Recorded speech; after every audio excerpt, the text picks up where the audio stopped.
Casey. And Lauren. And this is Magnum B.I, the investigative podcast where we dive deep into a new topic each week. Per usual, we're going to add a little bit of comedy, a little bit of banter, and new audio equipment. New microphone. You guys would not believe the odyssey. The emotional turmoil, the lengths the which we have traveled to acquire this singular $20 microphone. That is currently, I don't even know how to describe our setup right now because it's cracked. It's cracked. Yep. We're sat on my bed. I'm laying. Yeah, Casey is reclining. I have him set up with a bunch of pillows, and we've clipped the microphone to another pillow, my teddy bear Pip, to try to deaden the sound, because originally, oh my god, I don't even know where to start with the audio debacle. Should we start with Amazon? With the microphones your Very dad good place bought? to start, yeah. Because Dan, if you're listening, hi. We love you. We love you so much. Thank but you. The microphone simply did not work because I am dumb and I picked the bad brand. It was not you, Dan. It was us. It was certainly me. And so we started off with those microphones. We bought 4 different cords, trying to make those work. We went to fucking Radio Shack. We bought 6 cords. Guitar Center. We went to Guitar Center. We got 2 more. So total of 6 cords for this one specific and 2 dongles. microphone. And the dongles. And none of them worked. We couldn't get it to work. So we had to... Casey's going to try and return everything and get his money back. But in the meantime, I went to Best Buy and got a little clip-on mic that seems to be working. Yes. So we're going to run with it for now. Yeah. There are still kinks to work out, i.e. it's clipped onto a teddy bear and I'm laying horizontally. This is not the professional setup I thought it was going to be. I am not pleased. But I'm sure we sound a lot crisper, though. Yeah, we did some test runs. This is the best possible setup we could come up with. So I hope your ears are enjoying it because I think we are. I know we are. You look comfortable. I'm like, this is dead ass. Like, I enjoyed recording the podcast and being presentable. However, I much prefer laying down next to a teddy bear and like speaking to you this way. You look so cozy. I'm really comfortable. All right, slay. Well, you're about to get really uncomfortable. Oh, great. Are you ready for internet indie horror? I'm absolutely pumped. All right, let's get into it. Let's get into it. Okay. So, as I am wont to do at the start of every episode, we're going to start off with a little written piece to set the mood. Oh, I love when Lauren writes, like, diatribes. So we shall begin. The internet exists in a space outside of reality, living between the realms of the intangible and the absolute. Much like the untouched depths of the ocean or the cold recesses of space, the internet exists in a state of limbo, deceptively familiar and unimaginably vast at the same time. Maybe this vastness is what inspires the awe and reverence human beings feel when they stare into a pit, unable to see the bottom. Anticipation, as the pull of gravity lures them to gaze deeper, and hesitance at the uncertainty of the unknown. Shut up. You're so good at that. I'm not, like, that's so good. I told you I used to write a lot of fan fiction. No, that's like really, really. That sounds like a novel. Like, you know, like in like not rom-coms, but like in like mystery shows, there's like the like Carrie Bradshaw character, like Murder She Wrote character who's like a blogger. Yeah. Like that sounds like the voiceover that would be in the beginning of an episode. Oh, that's so good. It just made me so happy. Sorry, not to like get the momentum off, but that was amazing. No, right? You're good. I was hoping for a reaction. Okay. To begin to understand the legacy of horror on the internet, it makes sense to start at the very beginning. In a time where the internet was a lawless expanse of ones and zeros, entirely unmoderated and open to the wills of any rando with an internet connection and a keyboard.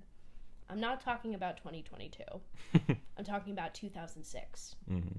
We set our stage with 4chan. Oh, Jesus Christ. Are you ready? Sure. I was all like, wow, this is gorgeous. This is great. 4chan! We're going to the toilet of the internet right off the bat. Yep. So, for our other listeners who don't know what 4chan is, 4chan is an image-based website where users can comment on pictures in forums dubbed message boards. The site was launched in 2003 and has lived as a front page to the internet since its inception. Its unmoderated, entirely anonymous user base is a rare look into what the internet used to look like back in its earlier days. While its influence on internet subculture cannot be understated, there is a divide that exists between the kinds of content the website produces. 4chan is responsible for the creation of some of the most recognizable pieces of digital media, such as lolcats, Rage Comics, Rickrolls, and Pepe the Frog. It was also the birthplace for some of the most famous internet-based activist groups, two most notable being Anonymous, the hacktivist group, and the reinvigorated American alt-right. So the dichotomy is dichotomy. Yeah, that's interesting. That's really interesting. So from the same message boards where Anonymous, the hacktivism group that has led cyber attacks against Al-Qaeda, the Church of Scientology, the Russian government, and the Islamic Republic of Iran, sprang the American alt-right movement. Yeah, that's crazy. Where, because of its anonymous, user base, members of the white supremacy movement could go to these unmoderated message boards and just fan the flames of their racism, to the point where 4chan actually played a really important part in the January 6th insurrection and the creation of QAnon. Which is crazy to think about. Yeah. Because, I don't know, at least in my mind, for the most part, I like to think of the internet and, the outer net, or, reality, as two very different places that don't interact very often.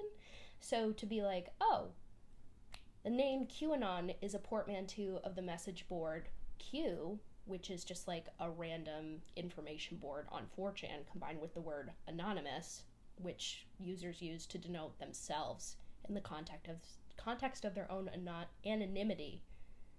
Yeah. I should say that again. No, I picked that up. I know what you mean. But it's it's just fucking crazy to see how all of that has influenced so much of all the shit that's gone on in the past 3 years. Yeah. Well, yeah, because first of all, I've never heard the term outer net before. Oh. And I like that. I truly like that a lot. Thank you. Secondly, yeah, it is interesting how that is something that existed wholly and entirely online, and now it is I assume you'll go into it, but it's very deep and complex, but it is something that very much influences the real tangible political environment. So it's crazy how that has gone into the outer net so much. It's all kind of evolved from the Rage Comics, in a way. That's crazy. Yeah. And it's it's also insane to me that just one website, kind of Google in a sense, has persisted throughout the entirety of the internet in pop culture as we know it. Because 2003 is the Stone Age when it comes to the internet, and to have one site specifically persist all the way up until what will soon be 2023.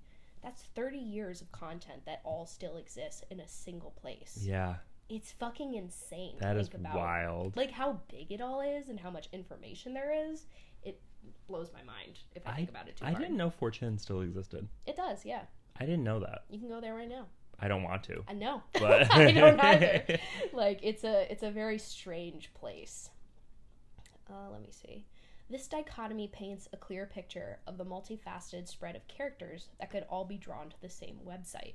Its influence on popular culture, online, and the real world cannot be understated. In the words of Shawn Michaels, a journalist for The Guardian, 4chan is lunatic, juvenile, brilliant, ridiculous, and alarming.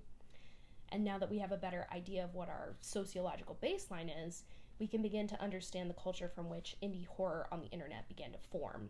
So, the entire sphere that 4chan operates in is very particular in a way. It is deeply ironic, juvenile, and at times malicious. This digital sphere has its way of shaping the content from which it births this new shit, you know what I mean? So, from this digital melting pot springs one of the first forms of memery, an art form that has survived more than 10 years since its original inception. Copypasta. Okay. Do you know what copypasta is? Not enough to put it into words. Okay, so here's a definition. Yeah. Copypasta is a phrase derived from the terms copy-paste, in which, this phrase itself is indicative of the content. The origin of the phrase copypasta dates back to the 4chan board /B, which is another random jumble of information. So I can't, give so-and-so the copyright to the term copypasta. Okay, yeah. But there is someone that originally came up with it, years and years and years ago. Usually hilarious, always unnaturally long, and oftentimes annoying, copypasta was, and still is, a quick and easy way to prank your friends, irritate your enemies, and spread information far and wide at the click of a mouse. The nature of the copypasta itself is intended to be less malicious than a general spam email, while still retaining the annoying nature of any classic piece of troll content.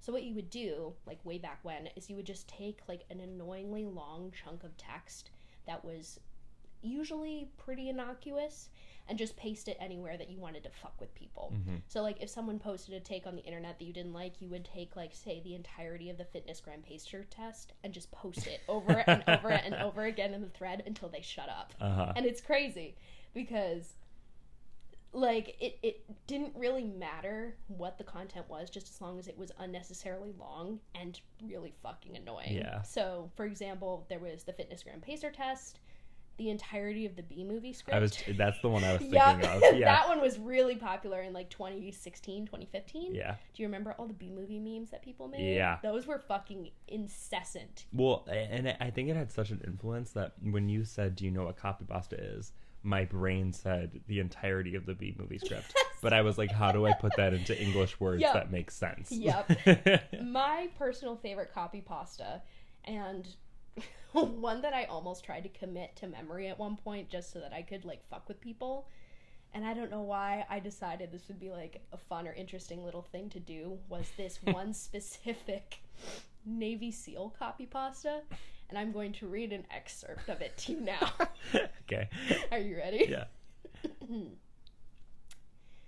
What the fuck did you just fucking say about me, you little bitch? I'll have you know, I graduated top of my class in the Navy SEALs, and I've become involved in numerous secret raids on Al-Qaeda, and I have over 300 confirmed kills. I am trained in guerrilla warfare, and I'm in the top sniper in the entire U.S. Armed Forces. You are nothing to me but another target. I will wipe you the fuck out with precision the likes of which has never been seen before on this earth. Mark my fucking words. And it goes on. What you don't know, dear listeners, is that Lauren wasn't reading from her computer. She was looking me dead in the eye and reciting from memory. I wish. But that little chunk of text was so funny to me, and still is. I have 300 confirmed kills. I am trained in guerrilla warfare. I'm the top sniper of the entire U.S. Armed Forces. It's and the thing about it that kills me is this is something that some human being wrote at one point or another, and because of its just absolute idiocy, it's become this piece of internet Hall of Fame gold that just has been repeated and copied and pasted and copy pasted all over the entire fucking internet to permanently make fun of some poor idiot that probably just had some sort of brain melting gamer rage moment. Was really mad about something in Call of Duty. Will never ever be able to escape that ever. It lives on. So that's a short history of copypasta. Uh-huh. It wasn't long before copypastas were being used to disseminate large swaths of information, big air quotes, around the globe. And enterprising authors of the early 2000s saw the draw of sending their work to thousands of people with the click of a button. Capitalizing on the nature of the copypasta's sudden and usually unwarranted appearance in any unlikely victim's inbox, authors began weaponizing this short-form communication method to dispense information of the spookier variety.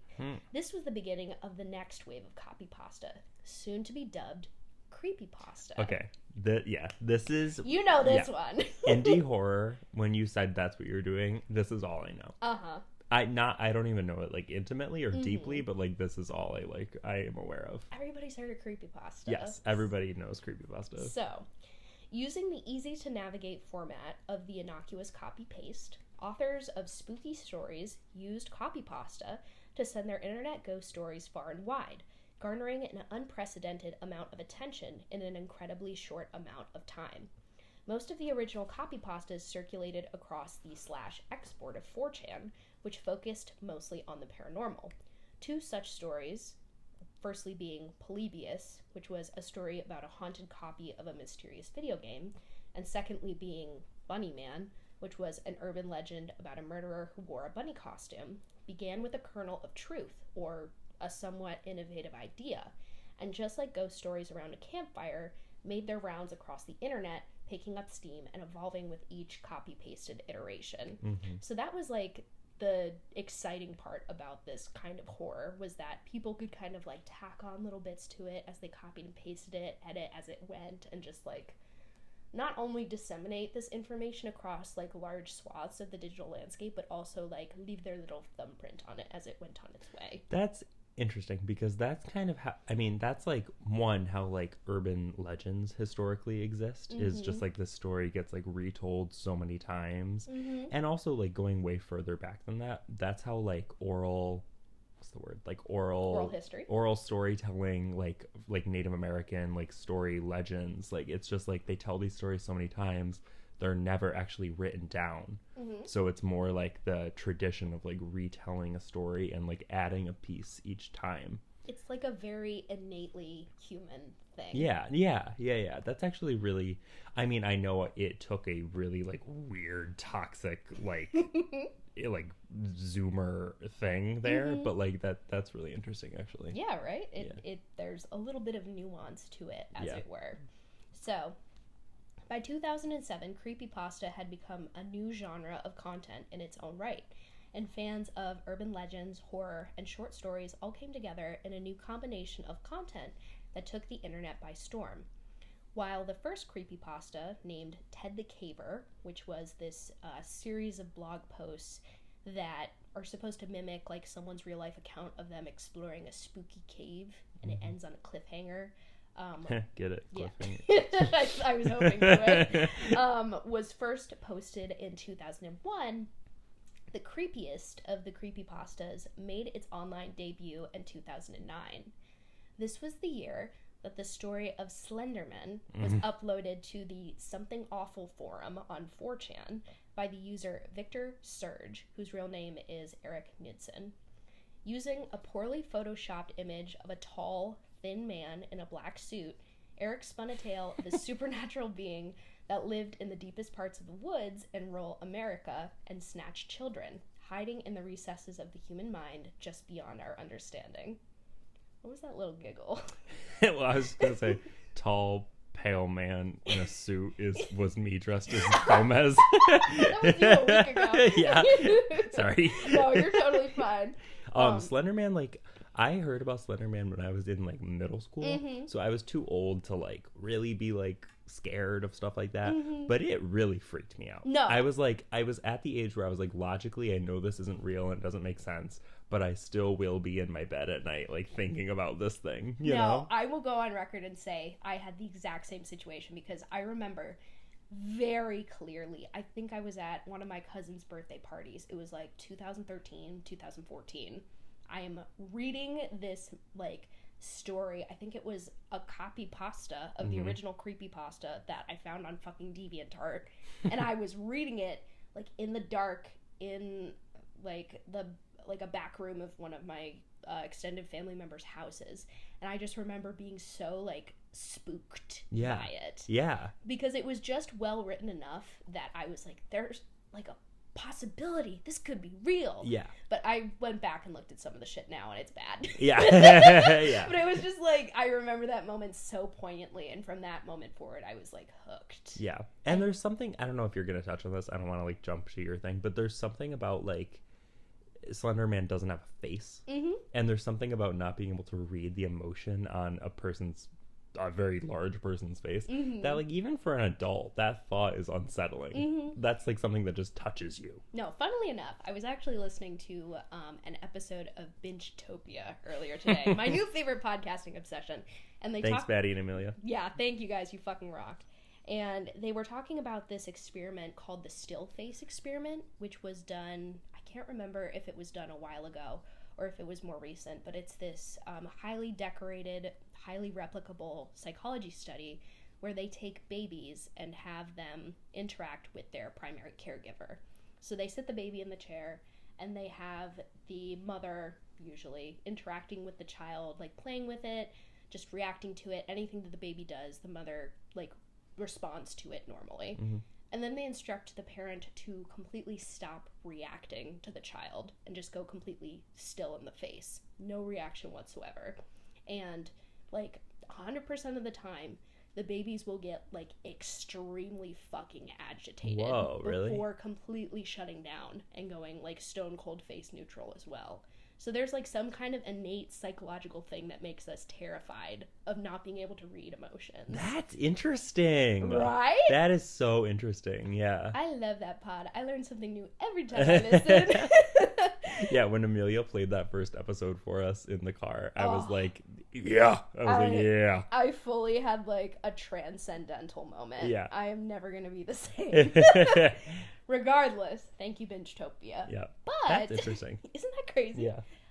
For whatever reason, and maybe the reasons we just discussed, honestly, with the facelessness and the creepiness, Slenderman took off and propelled the entire concept of creepypasta into the mainstream spotlight and inspired many, many, many, many, many other characters and spin-offs in the form of these, like, similarly spooky characters. Mm-hmm.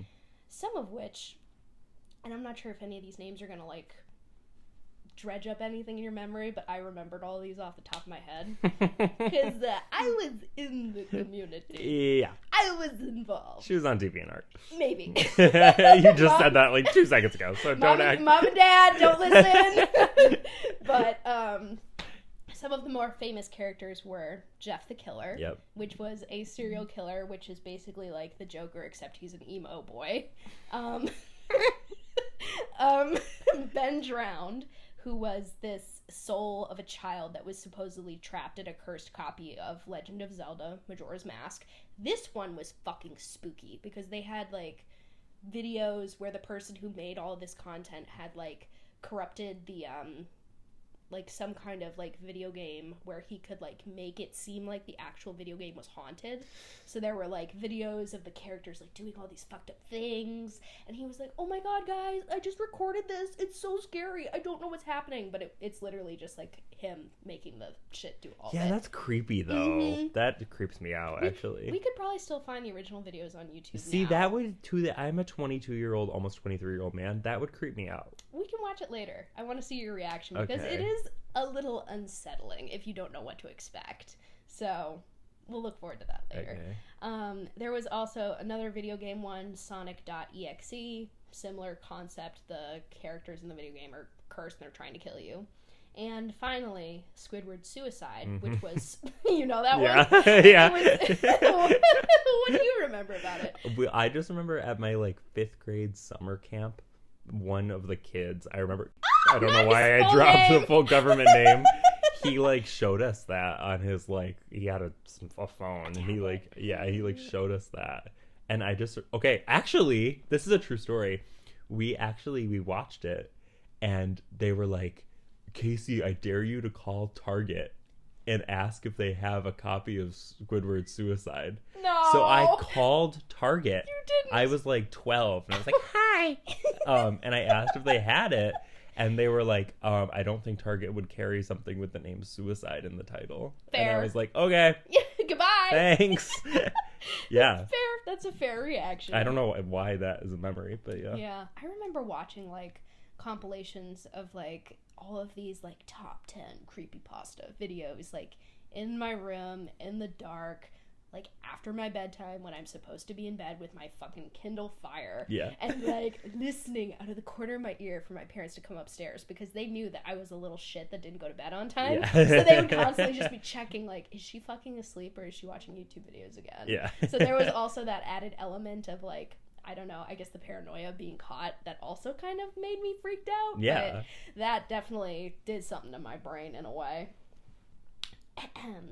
All of these stories reached their peak in popularity from 2011 to 2014. And while, as I said, the stories were spooky and scary when I was 13, a lot of it nowadays is just, it's laughable at best. And some of them are still unsettling. I went back and looked at a couple of them, which I still remember being, like, actually freaked out by forever ago. I found a picture of one that I want to show you. Oh. Lauren, I'm going to be scared. You're not going to be scared. My roommate's home tonight, which I'm happy about. Well, yeah. Well, I guess we'll see. But the first of which was a creepypasta by the name of the Russian sleep experiment. Oh, I know this one. Do you remember? Yeah. Oh, that one freaked me out. And the concept still gives me chills. And for our listeners who aren't as damaged as we are, it is it's a story where they kind of mimic experiment logs from a Soviet test site where they were testing this drug that was supposed to make soldiers, like, more effective in battle because they wouldn't need to sleep ever again. And it, like, details the resulting insanity that ensues as the soldiers are unable to sleep and subsequently, like, go fucking crazy. Mm-hmm. That one still sticks with me because that one's spooky. But did you ever hear The Rake? No. That one also terrified me because it was this story about essentially what was a Wendigo. And normally, not the scariest thing in the world. I don't know what that is. Oh, you don't know what? Okay. No. It is a, like, Native American folk legend about a person who, after consuming another person's flesh, can, like, shapeshift. Oh. And they just look really fucking spooky. Okay. So concept itself, not that scary. However, the problem with The Rake is that they had pictures of the damned thing. Oh, And I remember being, the picture still unsettles me to this day, and I'm going to show Casey. It was real spooky. Oh, yeah, I don't like that. It's, for our Spotify listeners, we'll post all of the images I show Casey on our Instagram post when the episode goes live on the Friday, but... We need to put a little, like, warning. Disclaimer. Next slide is spooky. Next slide is spooky. It is a skinny little white thing that has glowing Stop eyes. talking about me. You're not skinny. Oh, thank you.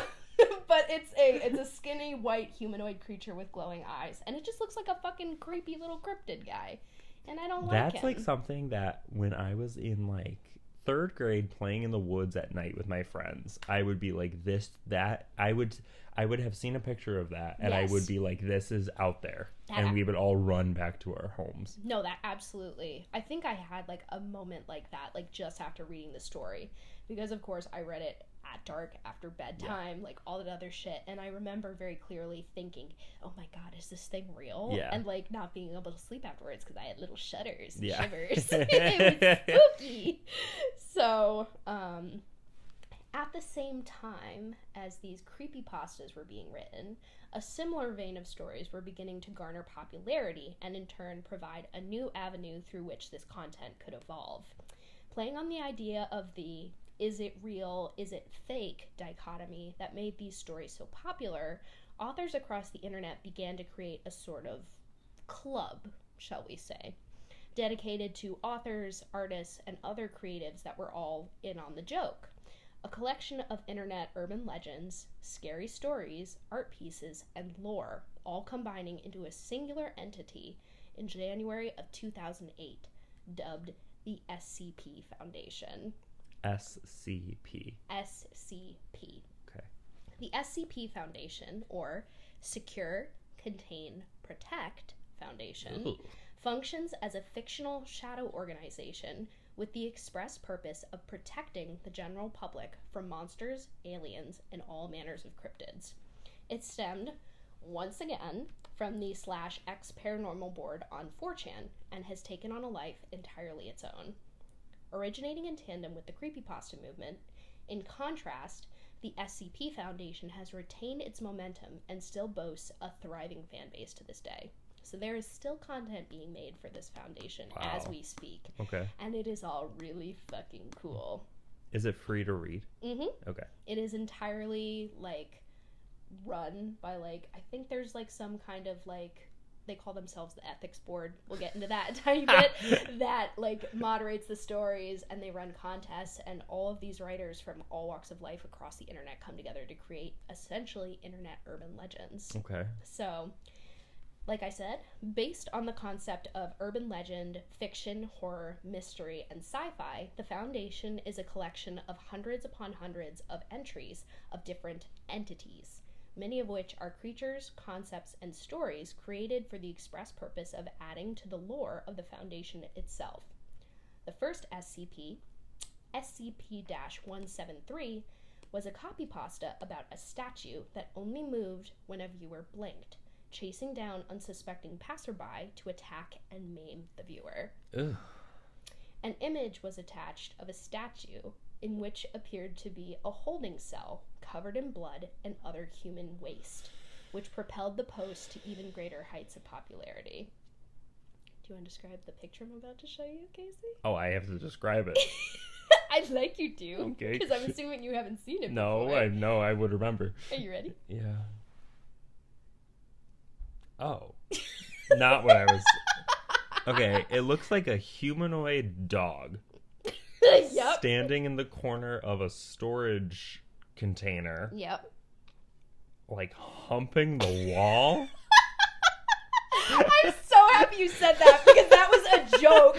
Oh. That was a running joke for the longest time, is that the thing looked like it was humping the It wall. looks like horny. Like, I'm like unsettled by it, but I'm not like afraid of it. Like, that's not like the first photo you showed me. Like, that thing I will not think is in the corner of my room tonight. Good. So, for whatever reason, that initial first SCP, like, started the ball rolling. And from there, other writers began to create creatures of their own. And before long, the Foundation had migrated to its own website, sans the January 2008 date I gave you. This website has a vast, almost limitless catalog of short stories, ranging from accounts detailing the creation of God to entries that try to grapple with the eldritch horrors that live outside the realm of human understanding. Monsters, humans, inanimate objects, even concepts dubbed cognito-hazards all have a place within the lore of the Foundation. For example, here are a couple of my favorite entries. Firstly, SCP-6765, the Scarlet King, an eldritch horror that spells the beginning of the apocalypse and acts as a doomsday bringer. SCP-1470, Telekinetic Spider, an Australian fringed jumping spider that has the ability to telekinetically communicate with humans. Oh, that's freaky. Due to its size and the nature of its consciousness, it is unable to comprehend the vastness of the universe and its position in the proverbial pecking order. The entry follows its attempts to rationalize and communicate with facility personnel. So it takes this concept of a spider that is able to communicate with people and is like, this little bitch doesn't know about the vastness of the universe. Let's put this bitch in a situation. Oh, that's so weird. It's so cool! Because that gets into, like, psychological thriller. Yes! That's cool. Because imagine you are this, like, little teeny tiny insect that has no concept of, like, human beings as, like, conscious, rational creatures that are A, so much bigger than you, B, so much more powerful than you, and control everything around you. And human beings aren't even, like, the controlling force in the universe. And it forces you to have those, like, philosophical conundrums along with the fucking spider. Can you send me the name of that one? I will. That one is one of my favorites because it is so fucking weird. That's so weird. I love it. It's so interesting. And then, like, another little palate cleanser.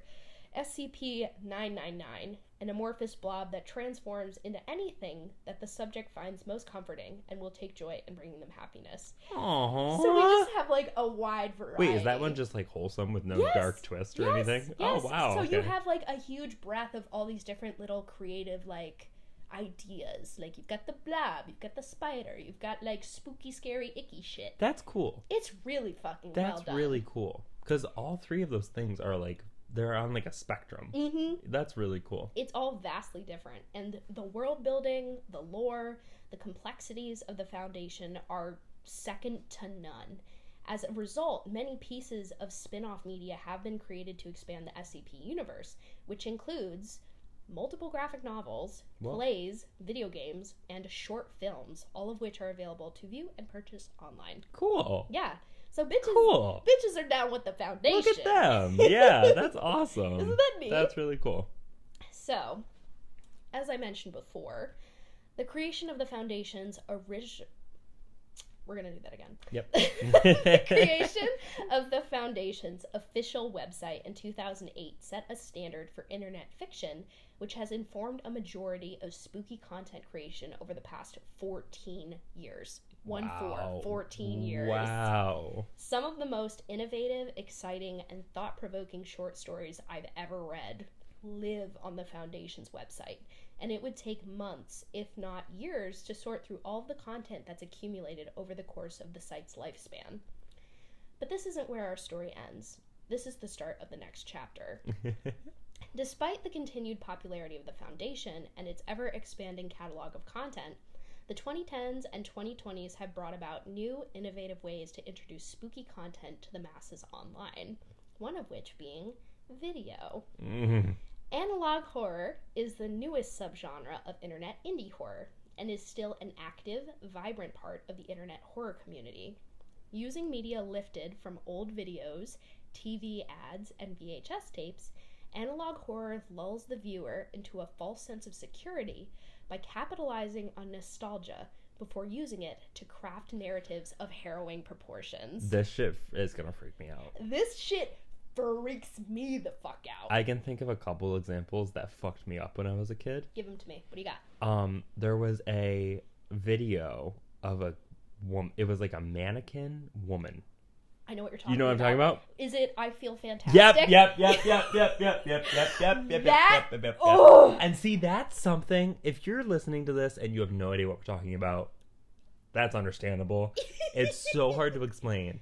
But it's like a mannequin. This isn't in your script, is it? No, it's like a mannequin woman wearing a wig. Yep. Standing in the corner of a room, and she's like singing in like a robotic voice. It's like a robot kind of. It's like a robot. Yeah. And she's singing like because her mouth moves. Yep. And she's like, I feel fantastic. Hey, hey, hey, hey, hey, hey. And then it just like pans to like the woods. Mm-hmm. And there's nothing inherently like scary about it. It's just so unsettling. So deeply, horribly unsettling. Yeah. Did you ever like get into like I remember like watching a fucking another like top 10 creepiest unexplainable internet videos video.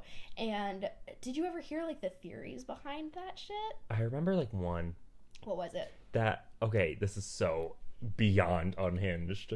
But it was a theory that a woman was buried in a box in the woods. Yep. And then her voice was connected to that like robot thing. Oh, really? Yeah. And every time, this is so unhinged. And every time she like screamed or something, the robot would say like, I feel fantastic. Which obviously is not even close to being the truth of anything. I've never heard that one before. That's spooky. What did you hear? I heard that the robot was created by a man who had killed a woman and buried her in his backyard. And he had like created the robot as like an effigy of her because he was so obsessed with her. He didn't want anyone else to have her. Ugh! Which is also fucking spooky. But see, that's such a good example though of this kind of content that in and of itself is scary, but like it's fine. And then people start building and it snowballs and one story turns into like an updated story and it becomes like an urban legend. Like anyway. It's so fucking cool. Yeah. So that's actually a really good example of analog horror. But some other early examples of this kind of content could be the Blair Witch Project and The Ring, both of which utilize like grainy found footage type techniques to make it seem like realer than like, a highly produced, perfectly manicured horror movie where there's perfectly choreographed jump scares.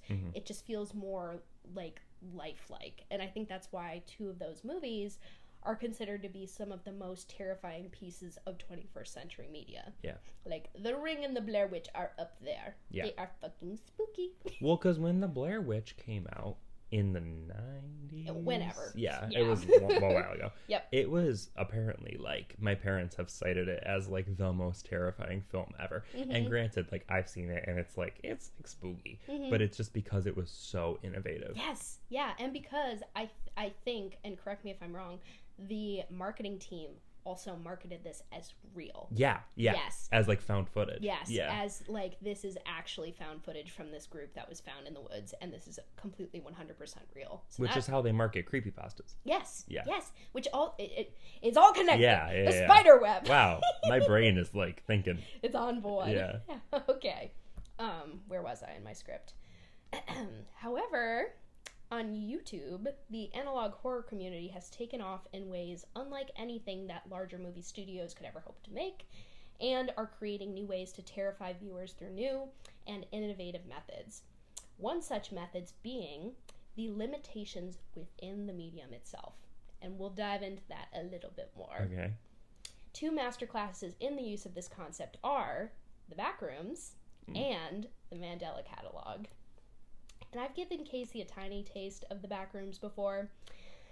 But for those who don't know, The Backrooms is our final piece of 4chan-inspired horror and stems, once again, from the Paranormal Message Board /X.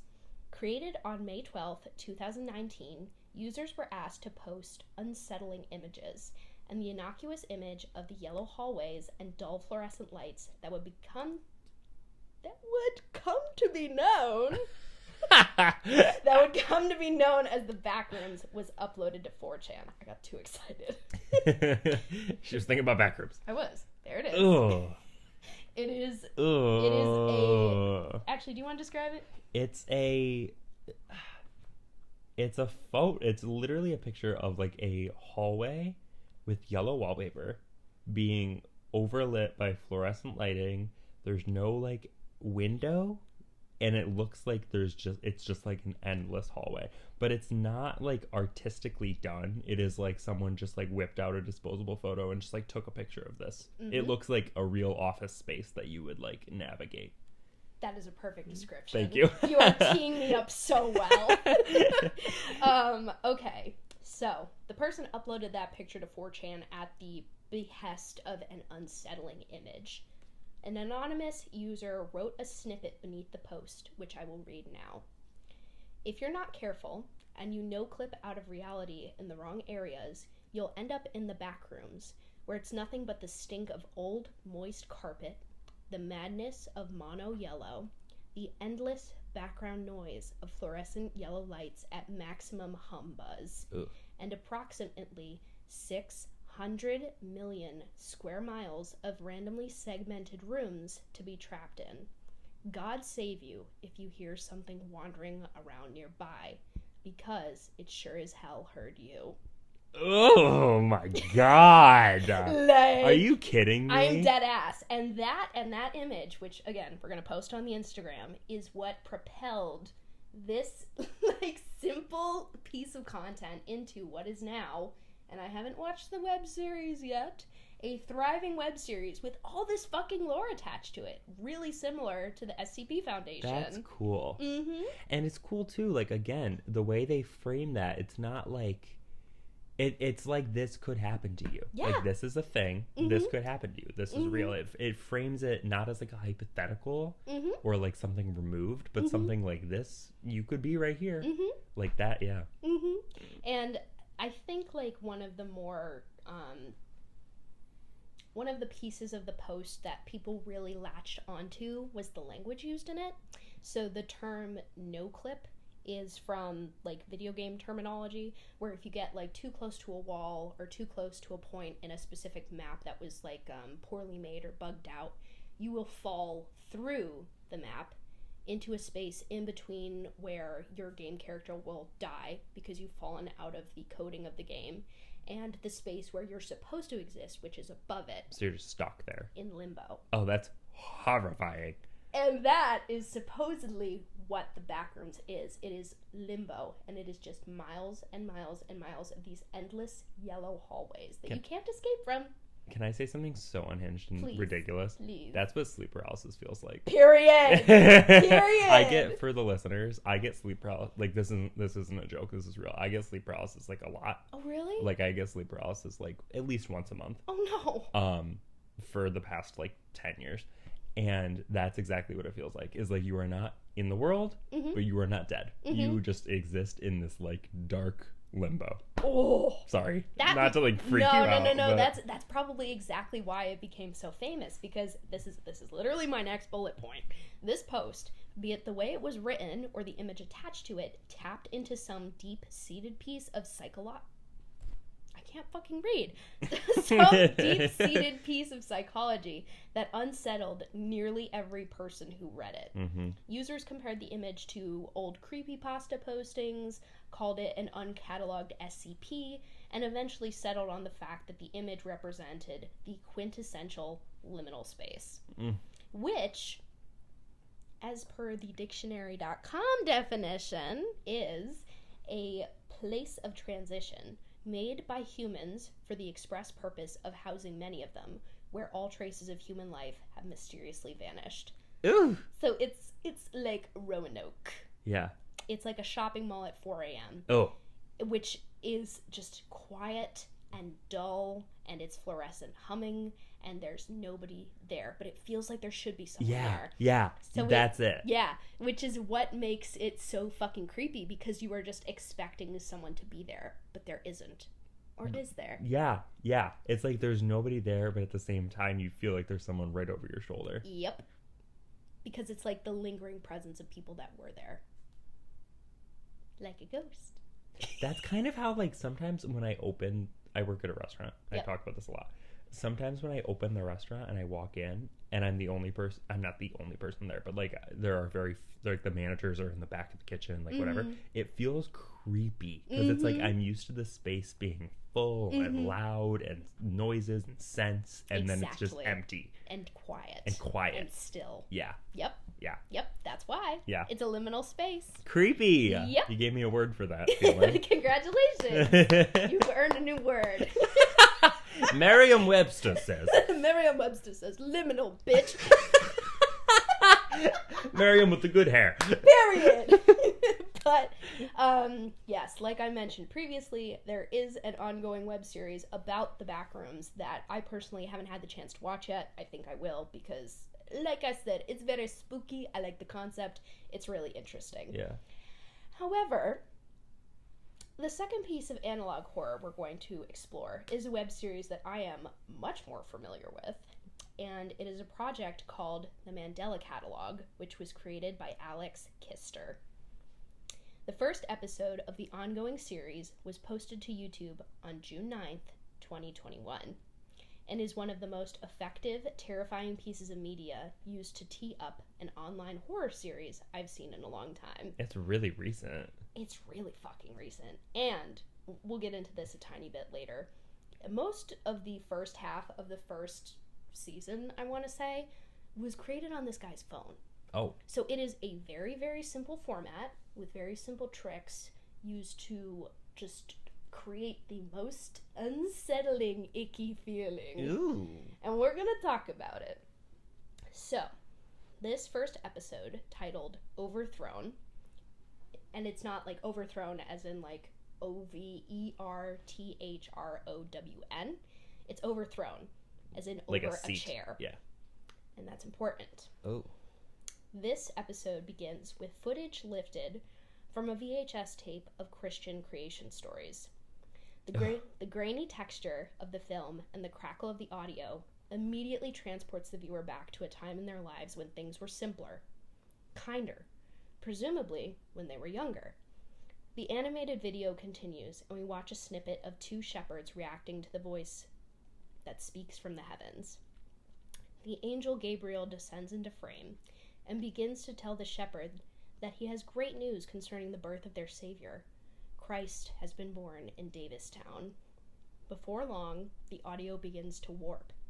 The film of the VHS tape has been altered, maybe corrupted. The angel's face warps into a grin. He speaks a second time.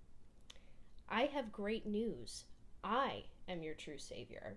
I know everything about that what makes you human. I know what you love.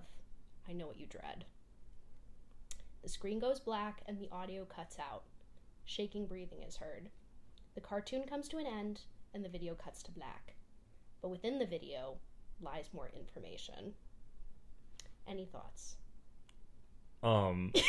I don't like that. Yeah. I'm like, I was like grinning when you started telling this story, and I'm Mhm. like freaked out now. You look a little stiff. I am. I don't like that. Because that not only does that subvert like a VHS tape, but that Mhm. subverts like thousands of years old, like not mythology, but like, you know what I mean, like a biblical narrative. Yes, yes. And you're on the right track with that. As I mentioned previously, the limitations of the medium in analog horror are, in my opinion, what make the content so unsettling. By using the old VHS footage, the story of the angel Gabriel, and some small audio-video distortion tricks, Alex Kirst is able to create an atmosphere that harkens back to a space in your mind that creates an unprecedented amount of dread. Is it the perversion of childhood media? The larger narrative that begins to unfold from the first episode? Maybe it's the hidden message in the subtitles of the video, which add context to the mystery which Kirst has begun to unfold. This one small detail, being the hidden info in the subtitles, highlights a key aspect of this new wave of content that sets it ahead of larger mainstream studios, I would argue by leaps and bounds, and that is the audience involvement in the media. One of the most exciting and frustrating parts of the Mandela catalog is the fact that much of the information we have concerning the larger narrative is posted out of order, locked behind ciphers, or hidden in levels of religious subtext that need some serious research to unpack. But that, in and of itself, is what makes the consumption of this content so rewarding. Once you put all the episodes in order and unpack all of the hidden content, a truly disturbing picture begins to form within this alternate timeline Alex has created.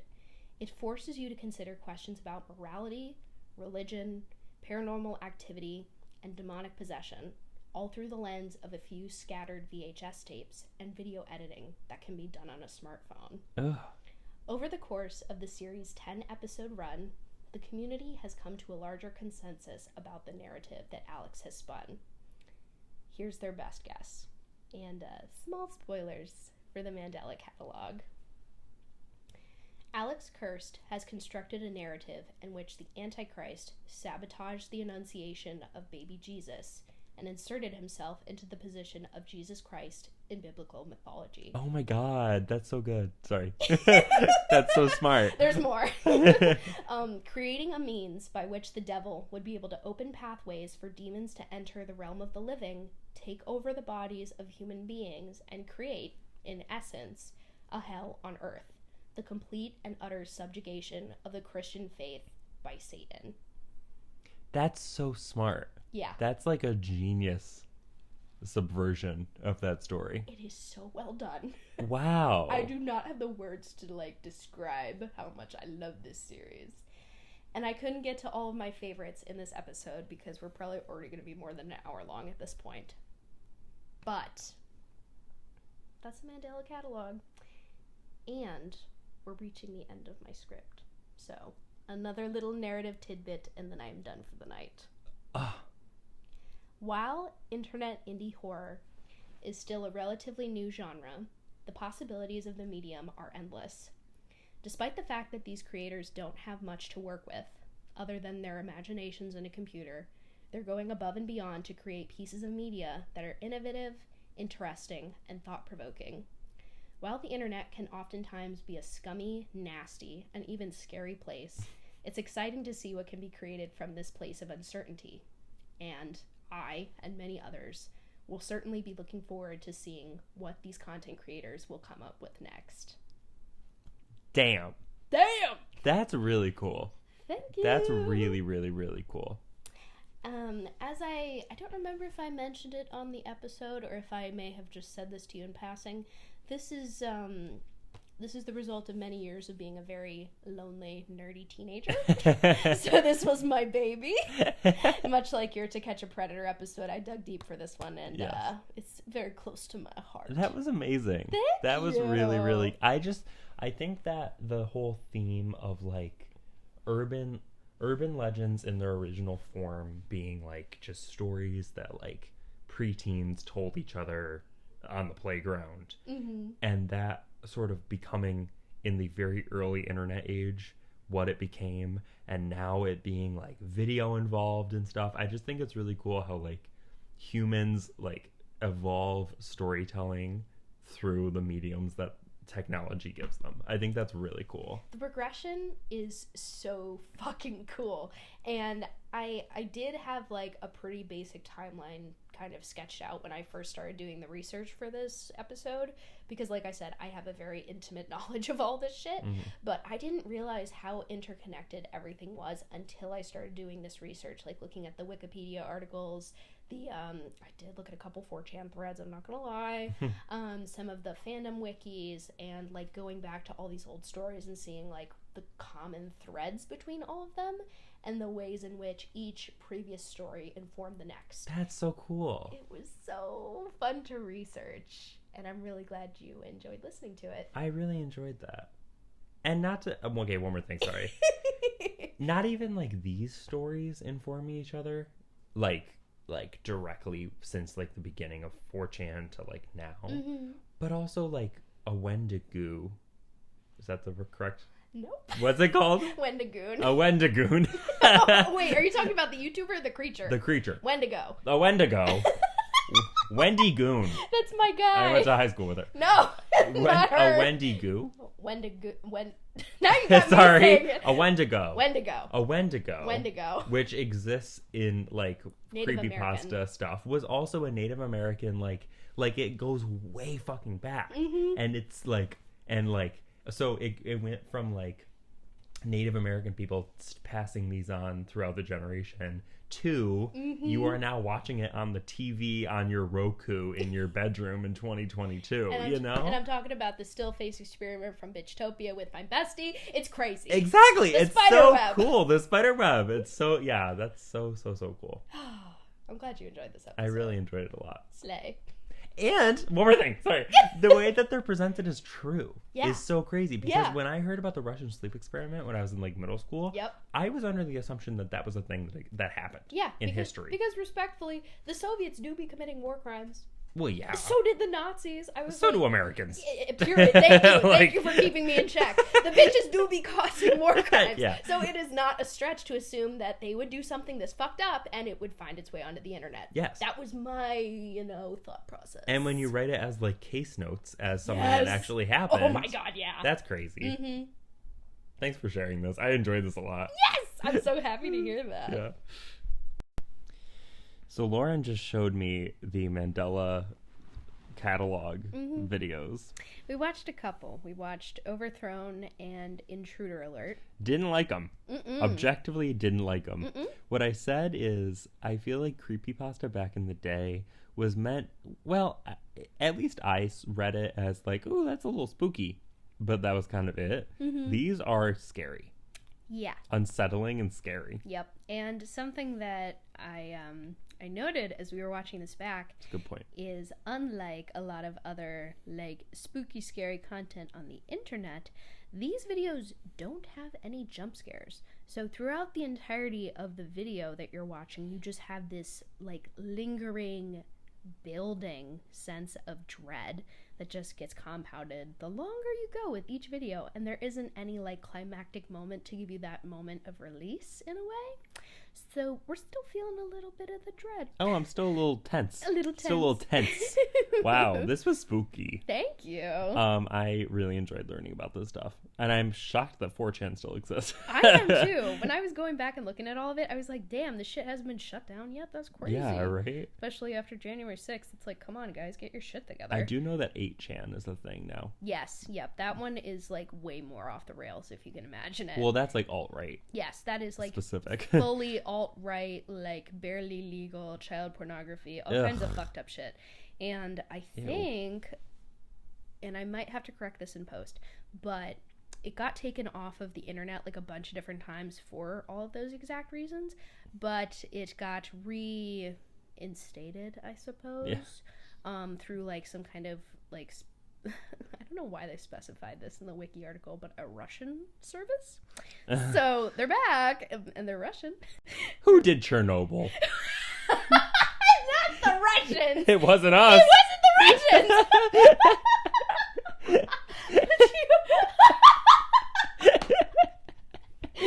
I'm gonna find an elephant's foot and send it to you. You're going to receive the elephant's foot.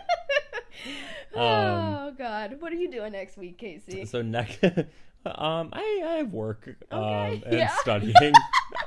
You have any midterms you're studying for? Oh my God. Oh.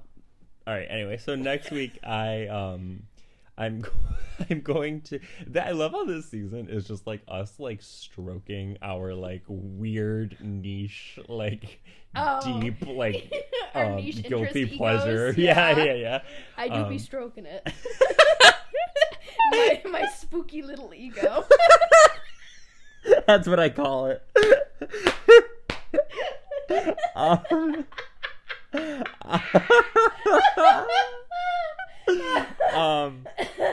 Anyway, next week I am going to be recounting the stories of a few real life plane crash survivors. Ooh, okay, I've collected myself. That's awful. Oh dear. There are some.